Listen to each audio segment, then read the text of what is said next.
Attorney Laura Anthony, founding partner of Anthony LG, a corporate securities and business transactions law firm. Today is the continuation in a LawCast series talking about changes in capital markets related to low-price securities. In June 2017, the SEC filed a complaint in the United States District Court of New York against Alpine Securities Corporation, claiming a violation of the same activity in the core matter that I discussed in the last LawCast in this series. In particular, the failure to file suspicious activity reports, or SARs, for penny stock transactions. The SEC is seeking $20 million in fines and penalties, including injunctive relief. Unlike Core, Alpine decided to fight the SEC action and proceed with litigation. In April 2018, the SEC won a partial summary judgment against Alpine on all but one of their claims, and Alpine has appealed. Litigation continues with Alpine's survival at stake, literally. If the SEC wins, it is unlikely that Alpine will be able to continue its business. In April, around the same time the SEC won its partial summary judgment, Alpine lost its ex-clearing arrangement with Merrill Lynch. Trades in securities are deemed ex-clearing when they are settled outside of the DTCC FAST system. DTC's subsidiary, the National Securities Clearing Corporation, or NSCC, charges large, illiquid fees for the clearing of securities that are low-priced and not traded on a national exchange. To manage these charges, small clearinghouses such as Alpine can enter into arrangements with larger clearinghouses that can clear the securities for them outside of the DTC system. As a result of losing its ex-clearing arrangement, Alpine no longer processes transactions for securities priced below 10 cents. In an effort to assist Alpine Securities with its twofold predicaments, a special purpose vehicle has been set up to raise funds privately, which funds will be used to invest in SCA Clearing LLC, the holding company for Alpine Securities. The purpose of the investment will be to increase Alpine's net capital so that it can reduce its NSCC illiquid charges and for other operational purposes.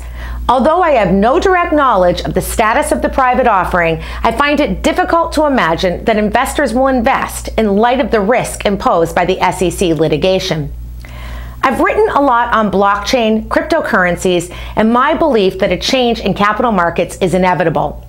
I believe that the sale of digital assets as a security is here to stay, and that several of the companies that claim to be seeking proper registration and licensing to operate a secondary marketplace for the trading of digital assets will succeed.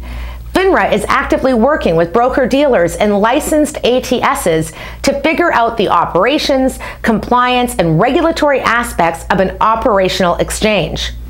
Furthermore, the SEC has proven that it will take enforcement against those that operate without such appropriate licenses, so appropriate licenses must be forthcoming. However, the vast majority of the companies that are issuing crypto and securities tokens are very early stage, with valuations that, even if inflated today, will adjust to reasonable levels in the future. That is, the vast majority of crypto and security tokens are and will be just another form of penny stock. As quickly as clearing firms exit the penny stock marketplace, a new platform is building to provide an alternative trading platform. The race is on for the first entrant, with T0, Coinbase, Templum, SharePost, and others all vying for the prize. I don't know which clearing firms will be involved in the trading and clearing of securities tokens on individual ATSs, but I believe it will be new players that are working with individual ATSs as I film this. Also, it could be that trading on a particular ATS will be siloed, such that the trading of a security token on one ATS will be independent from the trading of the same token on another ATS. A clearing firm could be tied to a particular ATS, which in turn is run by a single broker-dealer, creating multiple individual marketplaces. That is how it works on crypto exchanges today, which is why, for example, Bitcoin can be a slightly different price or rise and fall in different patterns on different exchanges. During an industry life cycle, it is normal to see the rise and fall of key participants. Lehman Brothers and others have once been too big to fail, and plenty of smaller players have closed their doors along the way. Likely, this is the similar scenario for clearing firms, and new players will see the opportunity and enter the penny stock marketplace.